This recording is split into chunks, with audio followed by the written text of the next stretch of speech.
दोस्तों, आपका स्वागत है UWD स्टोरीज चैनल पर। आज की स्टोरी में वहां कुछ तो है जो मौत से भी ज्यादा खौफनाक है। जहां कहीं भी, जब कभी भी उसकी आवाज सुनाई देती है, मौत का मातम छा जाता है। तो दोस्तों, चलिए अपने कानों में ईयरफोन और हेडफोन लगा लीजिए। चलते हैं कहानी की ओर।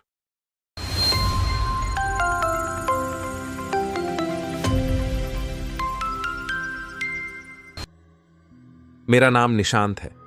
वैसे मैं भूत प्रेत इन सब चीजों से कभी विश्वास नहीं करता था और डरता भी नहीं था, पर मुझे अंधेरे से बहुत डर लगता था। रात को मैं घर से बाहर न जाऊं और जल्दी सो जाऊं, इसलिए घर वाले मुझे भूत के नाम से डराते थे। छोटा होने की वजह से मैं डर भी जाता था, पर पता नहीं था भूत प्रेत असल में होते कैसे हैं। तब मेरी उम्र 10 या 11 साल होगी। हालांकि मैंने कभी भूत देखा नहीं था, पर मैं अंधेरे से बहुत डरता था। मेरे घर वाले मुझे जल्दी सुलाने के लिए हमेशा ही मेरे कमरे की लाइट को बंद कर देते थे, पर उन्हें लगता था कि लाइट बंद करने के बाद मैं सो जाता हूं। पर असल में लाइट बंद होने के बाद मुझे कभी भी जल्दी नींद नहीं आती थी, बल्कि डर के मारे मैं बस अपने बिस्तर में चादर ओढ़कर पड़ा रहता था।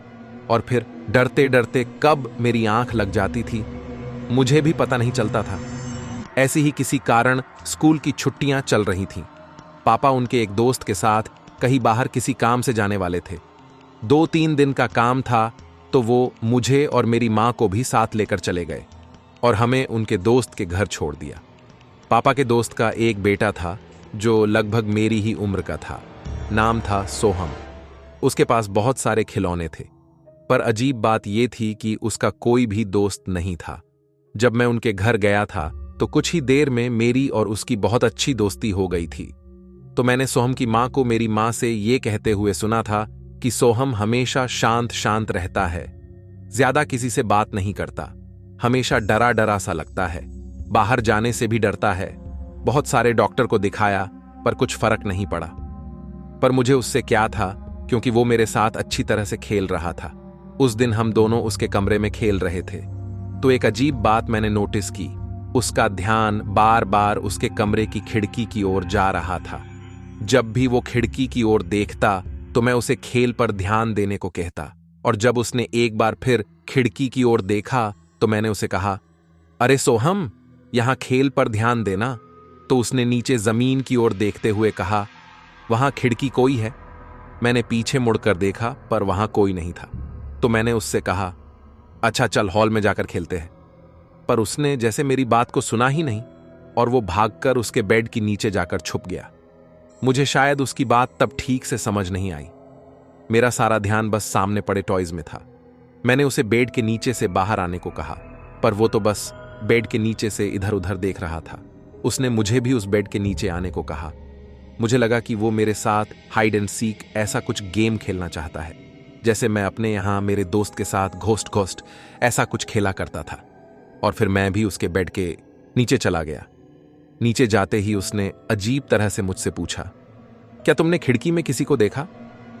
मैंने बड़े आराम से कहा, नहीं। तो उसने उतनी ही अजीब तरह से कहा, वो हमेशा पहले खिड़की में दिखाई देता है और फिर घर के अंदर आ जाता है। मैंने उससे पूछा, वो कौन?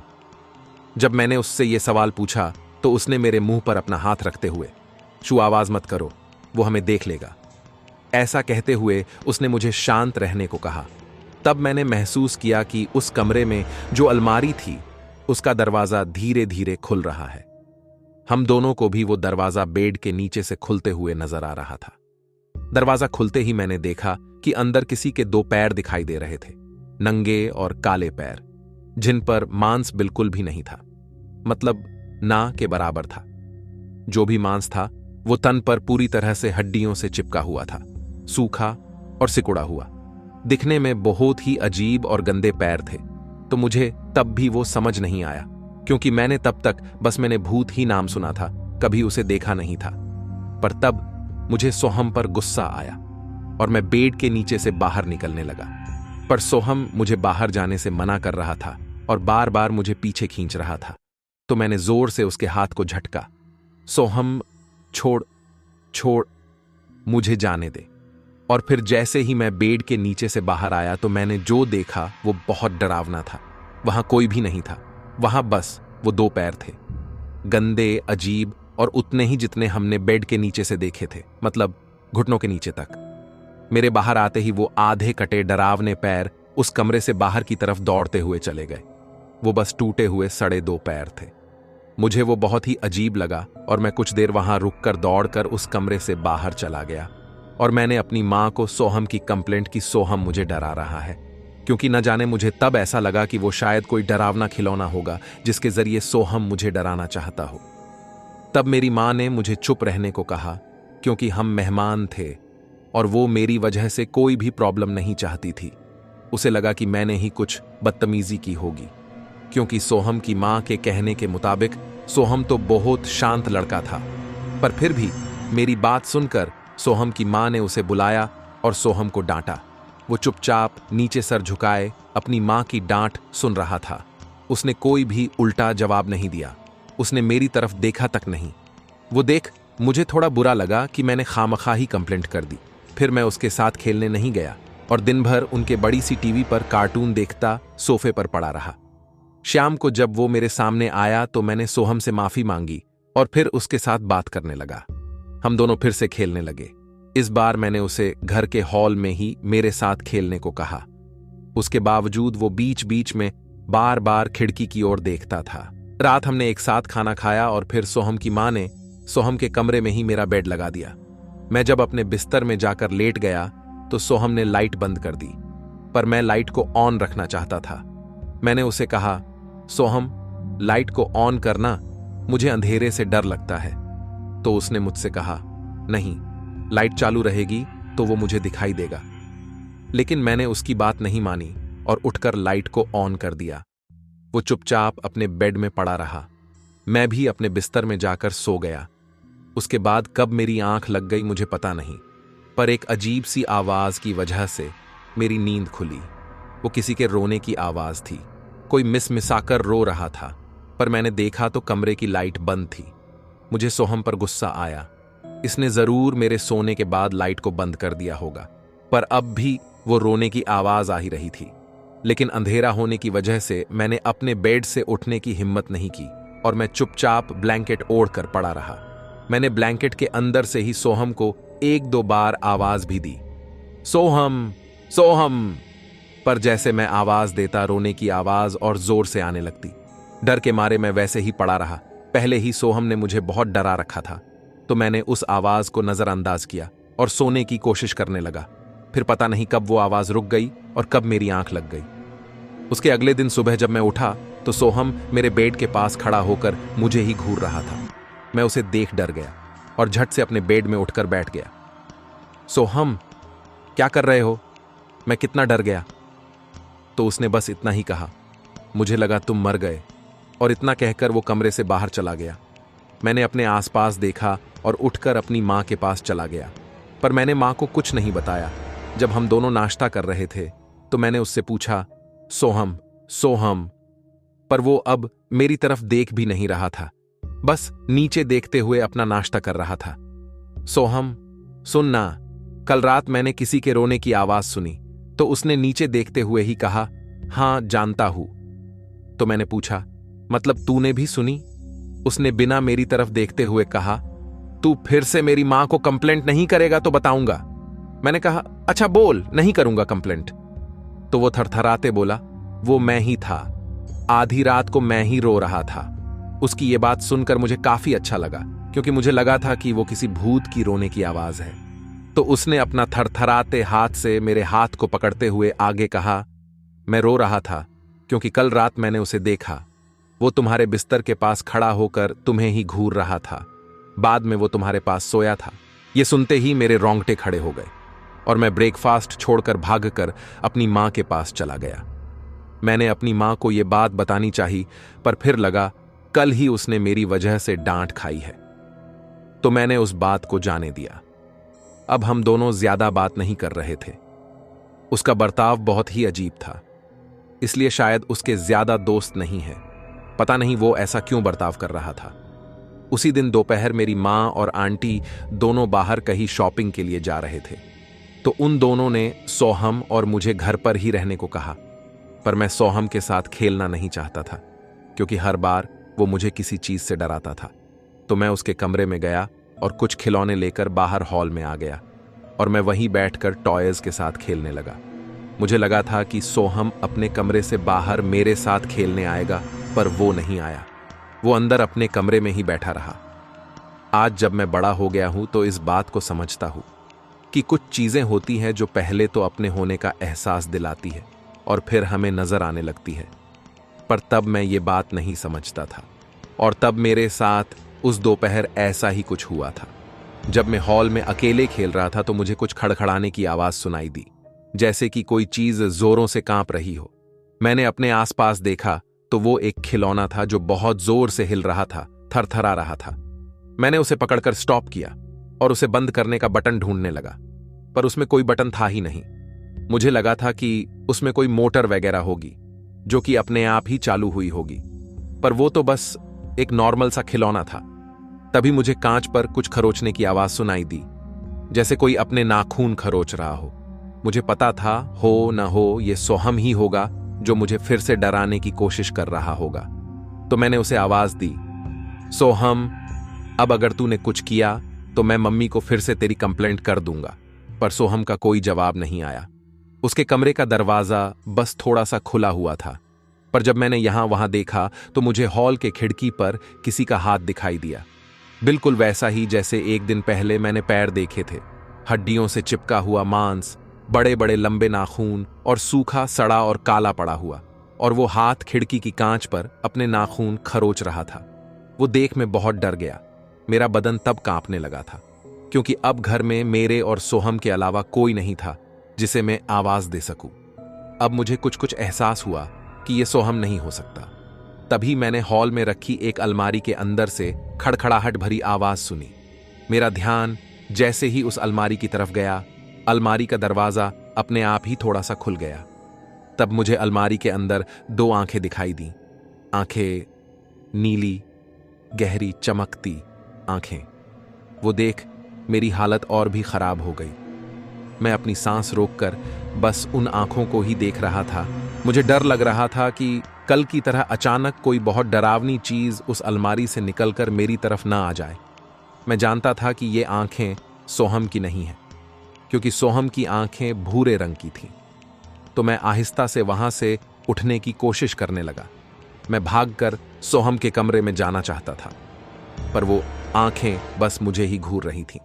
तभी मैंने सोहम की आवाज सुनी, निशांत, यहां आओ, यहां मेरे पास। मैंने यहां वहां देखा, पर वहां सोहम नहीं था, और वो आवाज उस अलमारी में से आ रही थी। मुझे पता नहीं चल रहा था कि ये सोहम है या कोई और है जो मुझे डरा रहा है, पर फिर भी मैं अंदर से बहुत डरा हुआ था। तो मैंने भी उसे आवाज दी, सोहम देख, अभी के अभी अलमारी से बाहर निकल, देख, वरना मैं मां को बता दूंगा। पर वो आंखें बस गोल गोल घूम रही थीं, और फिर उसने किसी जानवर की तरह अपना मुंह खोल दिया। मुझे तब उसके नुकीले दांत दिखाई दिए। मैंने फिर उससे कहा, देख सोहम, आखिरी बार बोल रहा हूं, प्लीज बाहर निकल आ, मैं पहले से ही बहुत डरा हुआ हूं। पर वो चीज बस मुझे देख हंस रही थी। निशांत, यहां अंदर आओ। मुझे उस पर गुस्सा भी आ रहा था और बहुत डर भी लग रहा था। फिर भी मैं अपनी जगह से उठकर धीरे से उस अलमारी की ओर बढ़ा। जैसे जैसे मैं अपना एक एक कदम आगे बढ़ाता जा रहा था, अलमारी का दरवाजा भी धीरे से बंद होते जा रहा था। मैं जब उस अलमारी के बहुत करीब चला गया तो तब तक अलमारी का दरवाजा पूरी तरह से बंद हो गया। अब मैं बहुत ही बुरी तरह से कांप रहा था। अंदर क्या है मुझे कुछ पता नहीं था। मैं जब उस अलमारी का दरवाजा खोलने के लिए अपना हाथ आगे बढ़ा रहा था तो मैंने महसूस किया कि मेरा हाथ भी बहुत जोरों से कांप रहा है। फिर भी मैंने हिम्मत कर झट से उस अलमारी का दरवाजा खोला और अपनी आंखें बंद कर ली, क्योंकि मैं नहीं देखना चाहता था कि अंदर क्या है। पर कुछ देर तक सब शांत रहा, कोई भी आवाज नहीं आई। तो फिर मैंने धीरे से अपनी एक आंख को थोड़ा सा खोलकर देखने की कोशिश की। अंदर कुछ भी नजर नहीं आ रहा था। तो मैंने फिर दोनों आंखें खोलकर देखा तो अलमारी के अंदर बस उनके घर का सामान था, और मैं इस बात से हैरान था कि अंदर इतनी जगह थी ही नहीं कि कोई इंसान या फिर कोई बच्चा उसके अंदर छुप सके। तो फिर मुझे जो नजर आया था वो क्या था? मैंने फिर डरते हुए ही दरवाज़ा लगाया, और दरवाज़ा लगाते ही मुझे डर लग रहा था कि कल की तरह अचानक कोई बहुत डरावनी चीज़ उस अलमारी से निकलकर मेरी तरफ ना आ जाए। मैं जानता था कि ये आंखें सोहम की नहीं है, क्योंकि सोहम की आंखें भूरे रंग की थीं। तो मैं आहिस्ता से वहां से उठने की कोशिश करने लगा। मैं भागकर सोहम के कमरे में जाना चाहता था, पर वो आंखें बस मुझे ही घूर रही थीं। तभी मैंने सोहम की आवाज सुनी, निशांत, यहां आओ, यहां मेरे पास। मैंने यहां वहां देखा, पर वहां सोहम नहीं था, और वो आवाज उस अलमारी में से आ रही थी। मुझे पता नहीं चल रहा था कि ये सोहम है या कोई और है जो मुझे डरा रहा है, पर फिर भी मैं अंदर से बहुत डरा हुआ था। तो मैंने भी उसे आवाज दी, सोहम देख, अभी के अभी अलमारी से बाहर निकल, देख, वरना मैं मां को बता दूंगा। पर वो आंखें बस गोल गोल घूम रही थीं, और फिर उसने किसी जानवर की तरह अपना मुंह खोल दिया। मुझे तब उसके नुकीले दांत दिखाई दिए। मैंने फिर उससे कहा, देख सोहम, आखिरी बार बोल रहा हूं, प्लीज बाहर निकल आ। मैं पहले से ही बहुत डरा हुआ हूं। पर वो चीज बस मुझे देख हंस रही थी। निशांत, यहां अंदर आओ। मुझे उस पर गुस्सा भी आ रहा था और बहुत डर भी लग रहा था। फिर भी मैं अपनी जगह से उठकर धीरे से उस अलमारी की ओर बढ़ा। जैसे जैसे मैं अपना एक एक कदम आगे बढ़ाता जा रहा था, अलमारी का दरवाजा भी धीरे से बंद होते जा रहा था। मैं जब उस अलमारी के बहुत करीब चला गया तो तब तक अलमारी का दरवाजा पूरी तरह से बंद हो गया। अब मैं बहुत ही बुरी तरह से कांप रहा था। अंदर क्या है मुझे कुछ पता नहीं था। मैं जब उस अलमारी का दरवाजा खोलने के लिए अपना हाथ आगे बढ़ा रहा था तो मैंने महसूस किया कि मेरा हाथ भी बहुत जोरों से कांप रहा है। फिर भी मैंने हिम्मत कर झट से उस अलमारी का दरवाजा खोला और अपनी आंखें बंद कर ली, क्योंकि मैं नहीं देखना चाहता था कि अंदर क्या है। पर कुछ देर तक सब शांत रहा, कोई भी आवाज नहीं आई। तो फिर मैंने धीरे से अपनी एक आंख को थोड़ा सा खोलकर देखने की कोशिश की। अंदर कुछ भी नजर नहीं आ रहा था। तो मैंने फिर दोनों आंखें खोलकर देखा तो अलमारी के अंदर बस उनके घर का सामान था, और मैं इस बात से हैरान था कि अंदर इतनी जगह थी ही नहीं कि कोई इंसान या फिर कोई बच्चा उसके अंदर छुप सके। तो फिर मुझे जो नजर आया था वो क्या था?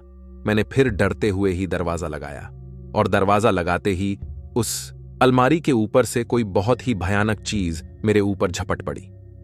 मैं चिल्लाकर नीचे गिर पड़ा। वो किसी जानवर की तरह थी। वो परछाई मेरे आंखों के सामने से हंसते हुए भागकर घर के अंदर वाले हिस्से में कहीं गायब हो गई। मेरे तो रोंगटे खड़े हो गए। मेरी हालत बहुत ही खराब हो गई थी। मुझ में इतनी भी ताकत न थी कि मैं उठकर सोहम के कमरे में चला जाऊं। मैं वहीं पड़े पड़े बस बुरी तरह से कांप रहा था। तभी मेरी माँ और आंटी घर वापस आ गईं। मुझे नीचे पड़ा हुआ देखा मेरी माँ दौड़कर मेरे पास आई और मुझसे पूछा, क्या हुआ तुझे? तू ऐसे क्यों कांप रहा है? मैंने रोते हुए ही कहा, माँ, यहां अलमारी में कोई था जो मुझे घूर रहा था, मुझे डरा रहा था, और जब मैं यहां आया तो वो मुझ पर जानवर की तरह झपटा। सोहम की माँ को लगा कि शायद सोहम ने फिर से कोई शरारत की है, और वो सोहम के कमरे में जाकर उसे खींचते हुए बाहर लेकर आई और उस पर चिल्लाने लगी, सोहम, क्या किया तूने? बच्चा है बोलकर तू अब सर पर चढ़ने लगा है। घर आए मेहमान से ऐसे बिहेव करते हैं क्या? ऐसे डराते हैं क्या? पर सोहम चुपचाप अपनी गर्दन को नीचे झुकाए अपनी मां की डांट सुन रहा था। शायद उसे इस बात की आदत हो गई थी।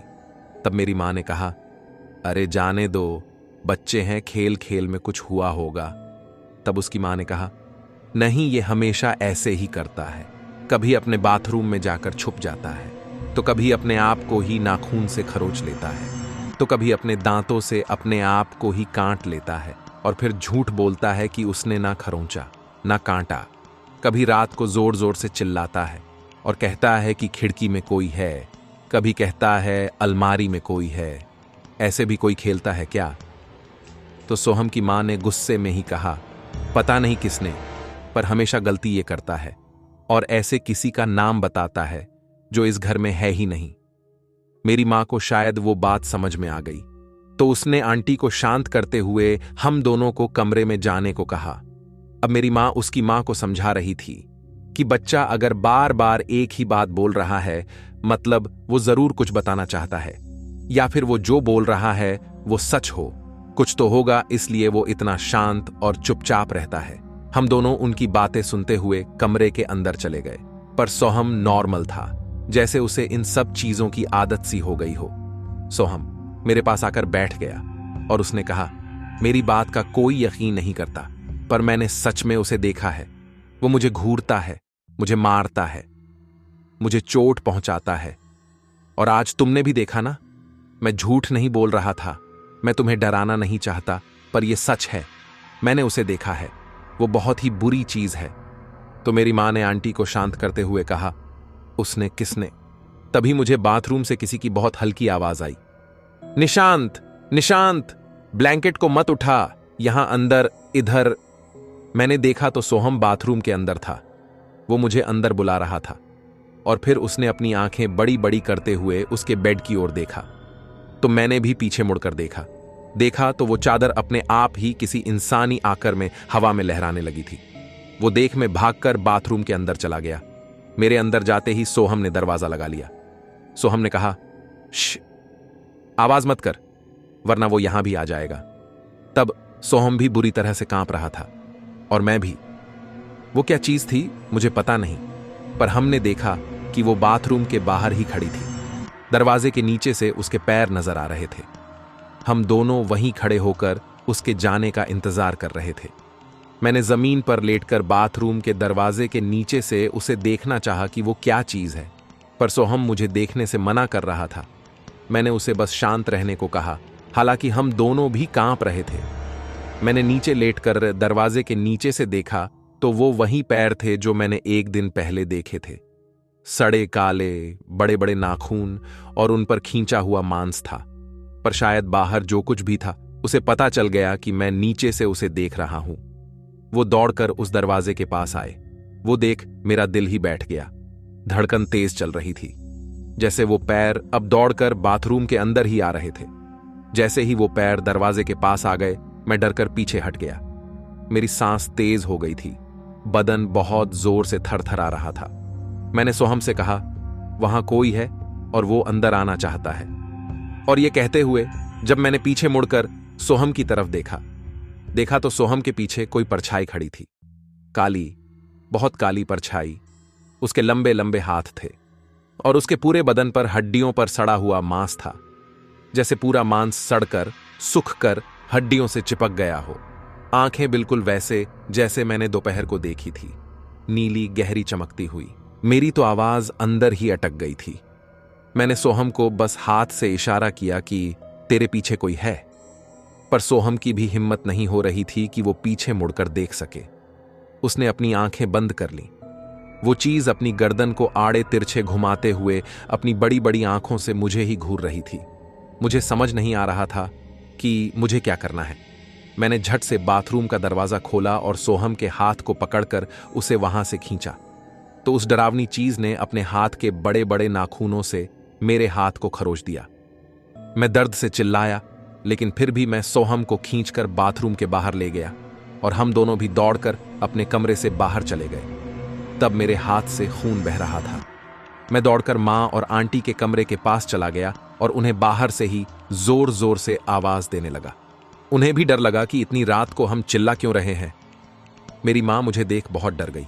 मेरे हाथों से खून बह रहा था। वो मुझे बार बार पूछ रही थी कि आखिर हुआ क्या है।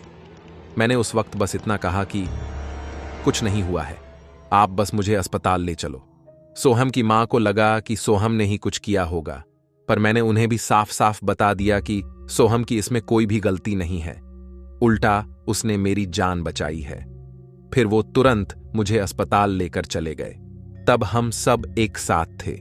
उस वक्त मैंने मेरी मां को जो भी मैंने देखा और महसूस किया वो सब बता दिया और उन्हें यकीन दिलाया कि सोहम की इसमें कुछ भी गलती नहीं है। वो सच कह रहा है कि उस घर में कुछ अजीब चीज है जो उसे कई महीनों से डरा रही है, और उसी चीज ने मुझे भी आज चोट पहुंचाई है।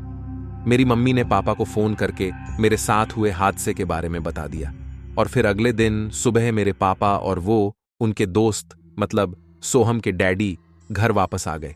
उनके आने के बाद मैंने और मेरी मां ने पापा को और सोहम में मम्मी डैडी को भी सारी बात बता दी और फिर उन्हें समझाया कि इस घर में जरूर कोई बुरी ताकत, बुरी आत्मा है जो सोहम को चोट पहुंचा रही है। पर उनका इस बात पर यकीन था या नहीं, हमें पता नहीं चला। और फिर पापा के साथ माँ और मैं, हम उस घर से अपने घर चले गए। तब घर से जाते वक्त सोहम की माँ ने सोहम का एक कीमती खिलौना मुझे गिफ्ट में दिया था। उस घर से जाने के बाद भी कुछ अच्छा महसूस नहीं हो रहा था। मतलब ऐसा लग रहा था जैसे उस घर में जो भी चीज थी उससे मुझे अब तक छुटकारा नहीं मिला है। जब हम घर वापस आए तो मेरी माँ ने मेरा सामान और वो खिलौना मेरे कमरे में रख दिया। तब मैंने एक अजीब बात को नोटिस किया कि जो कोई चीज सोहम को परेशान कर रही थी वो शायद मेरे साथ मेरे घर आ चुकी है, क्योंकि घर आते ही मैंने मेरे कमरे में किसी के होने का एहसास किया। क्योंकि जब भी मैं मेरे कमरे में किसी जगह रुकता था तो ऐसा लगता था जैसे मेरे पीछे कोई खड़ा है, पर जब मैं मुड़कर देखता तो वहां कोई नहीं होता था। मैंने दूसरे ही दिन मेरी माँ को यह बात बता दी, पर उसे लगा कि शायद वो डर मेरे दिल में बैठ गया है और इसीलिए मुझे अब भी डर लग रहा है। तो मुझे भी लगा कि शायद ऐसा हो भी सकता है। इसके बावजूद मैंने एक हफ्ते तक घर में अजीब चीजें महसूस की, जैसे मेरे कमरे के खिड़की की बाहर से किसी के होने का एहसास और कांच पर खरोचने की आवाज। और मेरे कमरे के अंदर एक कोना था जहां हमेशा अंधेरा रहता था। वहां हर बार मुझे कोई नजर आता और फिर अगले ही पल गायब हो जाता था।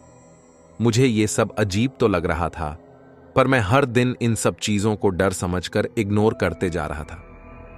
कुछ एक हफ्ते बाद सोहम की मम्मी का मेरी माँ को फोन आया तो आंटी ने बताया कि बस कुछ ही दिनों में सब अपने आप ही ठीक हो गया। हमारे जाने के बाद उन्होंने सोहम को एक अच्छे से साइकेट्रिस्ट को दिखाया और तब से उसकी तबीयत में सुधार आ रहा है। उसका डर दिन ब दिन कम हो रहा है। अब वो बहुत नॉर्मल सा रहने लगा है। पर तब मैंने एक अजीब बात महसूस की थी। वो ये शायद वो भयानक चीज सोहम के कमरे से निकलकर मेरे साथ अब मेरे कमरे में आ चुकी थी। और उसके एक दिन बाद ही मैंने वो बुरा अनुभव फिर से किया। ऐसे ही एक दोपहर में मैं अकेले ही मेरे कमरे में खेल रहा था। मेरे सामने मेरे सारे खिलौने पड़े हुए थे और तब मैंने महसूस किया कि अलमारी का दरवाजा अपने आप ही खुल रहा है। यह बिल्कुल वैसा था जैसा सोहम के कमरे में हुआ था। मतलब साफ था कि वो चीज अब मेरे सामने आना चाहती थी। धीरे धीरे अलमारी का दरवाजा पूरी तरह से खुल गया। मैंने डरते हुए ही अपनी नजर उठाकर अलमारी की ओर देखा तो अलमारी में कोई नहीं था। फिर मैंने अपनी नजर को और थोड़ा ऊपर उठाकर अलमारी के ऊपर देखा, पर वहां भी कुछ नहीं था। मतलब वहां सब ठीक था, पर न जाने तब मुझे ये अजीब एहसास हो रहा था कि मेरे पीछे कोई खड़ा है, पर मैं पीछे मुड़कर देखना नहीं चाहता था। मतलब जो कुछ भी सोहम के साथ हो रहा था वो खत्म नहीं हुआ था। वो सब अब मेरे साथ होने वाला था। अब वो काली परछाई मेरे साथ कमरे में थी और तब मुझे किसी चीज की थरथराने की आवाज आने लगी। मैंने देखा कि आंटी ने मुझे गिफ्ट में दिया हुआ खिलौना अलमारी में था और वो अपने आप ही थरथराने लगा। बहुत जोरों से शेक कर रहा था। मैं उसे हाथ लगाकर बंद करने ही वाला था कि मुझे मेरे कंधे पर किसी का हाथ महसूस हुआ। मैंने घबराते हुए जब अपने कंधे पर देखा तो वही लंबा काला सड़ा हाथ और लंबे नाखून थे। मैं डर कर वहां से बाहर भाग गया, पर तब उन नाखूनों ने मेरे कंधे पर थोड़ा खरोच दिया और मैंने जाकर अपनी माँ को जो मैंने महसूस किया वो सारी बात बता दी और ये भी बताया कि वो काला साया अब वहां से निकलकर हमारे घर में आ चुका है। मेरी माँ ने भी बिना वक्त जाया किए मेरे पापा को फोन करके मेरे बारे में बता दिया। तो मेरे पापा ऑफिस से जल्दी घर वापस आ गए और वो किसी अंकल को अपने साथ लेकर घर आए थे। घर में आते ही उन अंकल ने एक अजीब गंध को महसूस करने के बारे में बताया। वो स्मेल ऐसी थी जैसे कोई डेड बॉडी की स्मेल होती है और उसने कहा कि इस घर में कुछ तो अजीब चीज है और वो उसे ढूंढना चाहते थे। और फिर उन्होंने मुझसे पूछा कि बेटा तुमने घर में कोई भी अजीब बात को महसूस किया? तो मैंने उन्हें बताया कि जब दोपहर को मैं अकेले अपने कमरे में खेल रहा था तो मैंने देखा कि अलमारी का दरवाजा अपने आप खुल गया। तो उसने मुझे अपना कमरा दिखाने को कहा। मैंने दूर से ही इशारा कर मेरा कमरा दिखाया। वो आदमी जाकर कमरे के बाहर खड़ा हो गया और उसने अपनी आंखें बंद कर ली और वो कुछ बड़बड़ाने लगा। यहां इस कमरे से किसी चीज की बहुत तेज बदबू आ रही है। इस कमरे में कुछ अजीब चीज है जिसके साथ कोई बहुत ही बुरी आत्मा जुड़ी हुई है। वो उसी के सहारे यहां तक पहुंची है। तो मैंने उन्हें झट से कहा, हाँ मैंने अलमारी खुलने के बाद जब अंदर देखा तो वो खिलौना बहुत जोर जोर से हिल रहा था, थरथरा रहा था। मेरी माँ ने पूछा कि ये वही खिलौना है ना जो आंटी ने तुम्हें गिफ्ट दिया था? मैंने उन्हें हाँ कहा और फिर हमें समझते देर नहीं लगी कि ये खिलौना हॉन्टेड है। वो जो कोई आत्मा है वो इस खिलौने के जरिए यहां तक आ पहुंची है।